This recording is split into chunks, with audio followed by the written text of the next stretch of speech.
La Tierra, un planeta singular. Primer punto. El planeta Tierra. Características, formas y dimensiones. A. El universo y la Vía Láctea. El universo está formado por millones de galaxias. Es el conjunto de todos los cuerpos celestes y del espacio que los contiene. Nuestra galaxia, tal y como la vemos en la imagen, está formada por millones de estrellas que tienen luz propia y a cuyo alrededor giran los planetas y sus satélites. El Sol es una estrella mediana, situada en el extremo de una galaxia denominada la Vía Láctea. El universo se originó hace unos 13.700 millones de años. Está formado por astros y cuerpos celestes, por materia interestelar, entre la que se encuentra el polvo y el gas, y por el espacio que los separa. Los astros se agrupan formando galaxias, como la Vía Láctea, donde se encuentra la Tierra. Cada galaxia puede contener miles de millones de estrellas y numerosos sistemas planetarios. La galaxia de la Vía Láctea, o simplemente la Vía Láctea, tiene forma de espiral, y en ella se encuentra el sistema solar, que incluye la Tierra y otros planetas, tal y como veremos. Si nos fijamos en la imagen, podemos observar el pequeño tamaño de nuestro sistema solar dentro del total de la Vía Láctea. Pero, ¿cuál es el origen del nombre de la Vía Láctea? Proviene de la mitología griega, tal y como vemos en este cuadro de Rubens titulado Vía Láctea. La Vía Láctea significa en latín camino de leche. Esa es, en efecto, la apariencia de la banda de luz que rodea el firmamento, y así lo afirma la mitología griega, explicando que se trata de leche derramada del pecho de la diosa Hera. Los sistemas planetarios están integrados por una o varias estrellas y los cuerpos celestes que giran a su alrededor, planetas, satélites, asteroides y cometas. En la imagen observamos el nuestro, el sistema solar. El sistema solar surgió hace unos 5.000 millones de años. Comprende el Sol, 8 planetas, entre ellos la Tierra, y numerosos satélites, asteroides y cometas. La Luna es el único satélite de la Tierra. Tal y como vemos en la imagen, los planetas de nuestro sistema, desde el más cercano al Sol al más alejado, son Mercurio, Venus, Tierra, Marte, Júpiter, Saturno, Urano y Neptuno. También hay planetas enanos como Ceres, Plutón, Haumea, Makemake o Eris. Vaya nombre. Los planetas son astros que giran alrededor de una estrella, en nuestro caso el Sol, y no tienen luz propia. La Tierra es un planeta que pertenece al sistema solar. Algunos planetas también cuentan con satélites, que son astros que giran alrededor de dichos planetas, como en nuestro caso, la Luna. Cada cuerpo celeste recorre una órbita alrededor del Sol. Los planetas siguen una órbita elíptica, casi circular. Podemos diferenciar varios tipos de planetas en nuestro sistema solar. Primero, según la distancia al Sol. Diferenciamos dos grupos de planetas. Los planetas interiores, como son Mercurio, Venus, Tierra y Marte. Son los más cercanos al Sol. Son rocosos y tienen pocos satélites. O los planetas exteriores, como pueden ser Júpiter, Saturno, Urano y Neptuno. Están más alejados del Sol, son gaseosos y tienen más satélites. Según tamaño diferenciamos los planetas principales, todos los señalados en la anterior imagen, y los planetas enanos, Ceres, Plutón, Haumea, Makemake y Eris, que aquí vemos en el recuadro rojo. La Tierra, el planeta de la vida. La Tierra se formó hace unos 4.600 millones de años. Es el tercer planeta más cercano al Sol. La vida apareció hace más de 2.000 millones de años y es el único del sistema solar donde existe vida, que se inició en forma de bacterias y algas. Pero, ¿por qué aquí sí y en otros planetas no? Por un lado tenemos la temperatura moderada. No hay ni demasiado frío como en Neptuno, ni demasiado calor como en Mercurio. Por otro lado, tenemos la influencia de la existencia de una atmósfera, que es una capa gaseosa que nos protege de las radiaciones solares y contiene los gases necesarios para la vida, como por ejemplo el oxígeno. También esta capa de la atmósfera nos ayuda a regular la temperatura. Y por último, estaría la existencia de agua líquida, que ocupa gran parte de la superficie terrestre, donde aparecieron las primeras formas de vida y es la responsable de que la Tierra se vea desde el espacio como un planeta azul. Tal y como dijimos anteriormente, la Tierra es el tercer planeta más cercano al Sol. Tiene forma geoide, esfera imperfecta.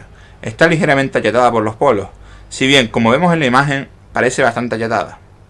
Las dimensiones de la Tierra son de 510 millones de kilómetros cuadrados, que serían unas 1000 veces la superficie de España. La Tierra es un planeta pequeño, en el conjunto del universo. El Sol es 1.300.000 veces más grande que la Tierra. Segundo punto, los movimientos de la Tierra, la rotación y sus consecuencias. El universo se mueve. El universo está en continuo movimiento. Nuestra galaxia, la Vía Láctea, por ejemplo, gira sobre sí misma.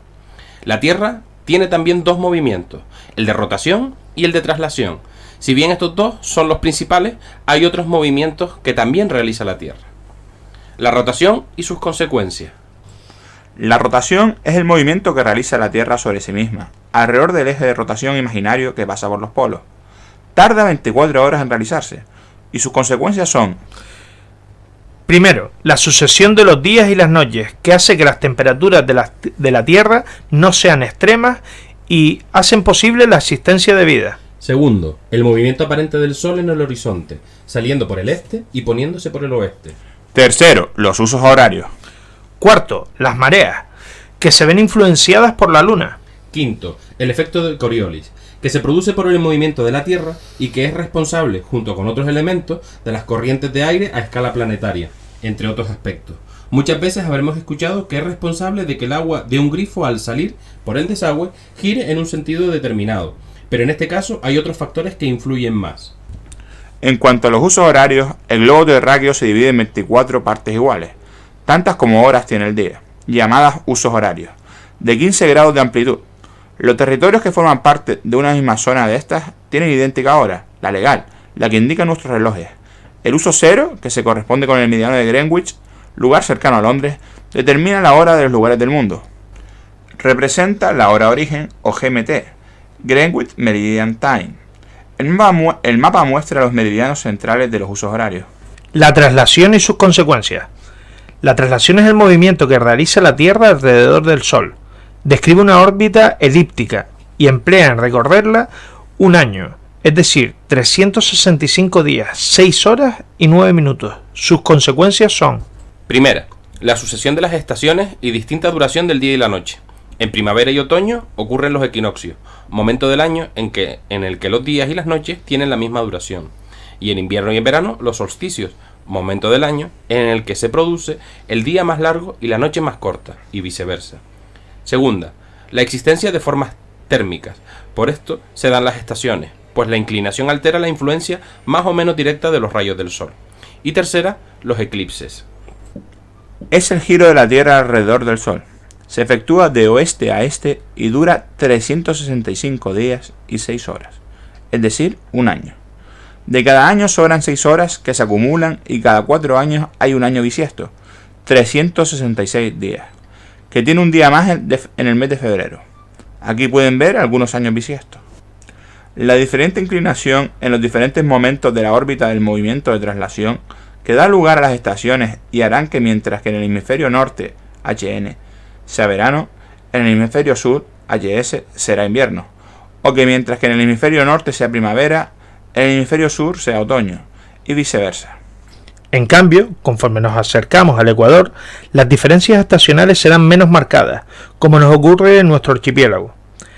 Las fechas de los solsticios y equinoccios a lo largo del año son las que vemos en la presente imagen, donde podemos ver que las estaciones son antagónicas entre ambos hemisferios. Es decir, que mientras que en un hemisferio es primavera, en el otro será otoño, y mientras que en uno es verano, en el otro será invierno. Es decir, que como vemos en la imagen, el solsticio de verano coincidirá con el solsticio de invierno en el hemisferio contrario, y viceversa. Y lo mismo pasará con los equinoccios. Los solsticios se deben a la inclinación del eje terrestre. De esta manera, durante el solsticio de verano hay más horas de luz y en invierno menos. Las zonas térmicas. La Tierra se divide en dos hemisferios, a partir de una línea imaginaria, el paralelo, llamada paralelo cero o ecuador. Hemisferio norte, donde estamos, y por tanto, hemisferio sur. Tercer punto, los mapas. Los mapas son una versión simplificada de la realidad. La mejor forma de representar la Tierra es el globo terráqueo. Sin embargo, para el estudio detallado de algunas partes de la Tierra, esto no podría resultar posible. Para ello, los cartógrafos crearon una manera de representar una imagen esférica sobre una superficie plana, los mapas. Según la información que contengan, podemos distinguir, primero, mapas físicos, que representan el relieve y las aguas. Si contiene indicaciones muy detalladas, se denomina mapa topográfico. Mapas políticos, fronteras entre países, provincias, municipios. Y por último, los mapas temáticos, que se centran en una zona determinada y con una información concreta, población, clima, etc. La localización en el mapa.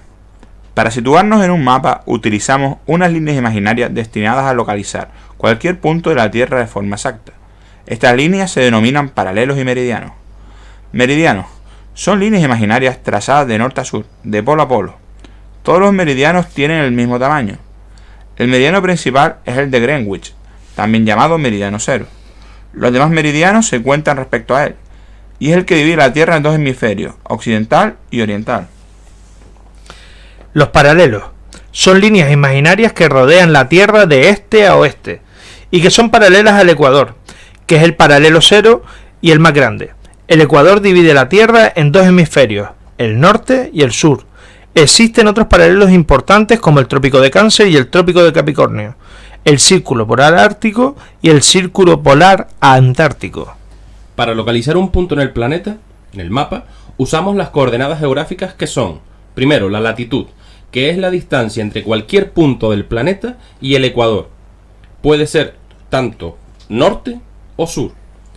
Y por último, la longitud, que es la distancia entre cualquier punto del planeta y el meridiano cero o de Greenwich. Por lo tanto, puede ser de este a oeste. En otro momento aprenderemos cómo localizar un punto en un mapa por medio de las coordenadas geográficas. No se preocupen. El sistema de proyección y la escala. Nos podríamos preguntar que cómo pasamos de una esfera a un plano. Pues por medio de una serie de complicados cálculos matemáticos. Un sistema de proyección es el método que permite representar una superficie esférica de la Tierra sobre un plano. Hay tres tipos de proyecciones principales, todas ellas con sus ventajas y desventajas.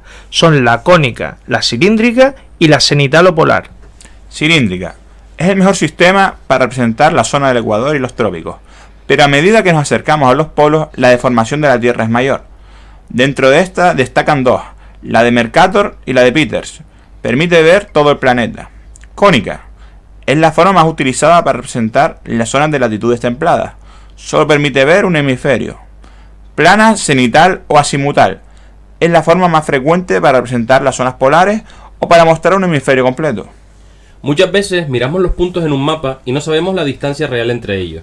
¿Están muy juntos? ¿Están muy alejados?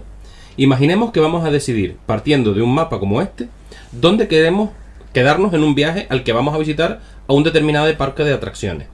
Deberíamos saber la distancia real entre los posibles lugares donde podemos quedarnos y el sitio que queremos visitar, ¿no?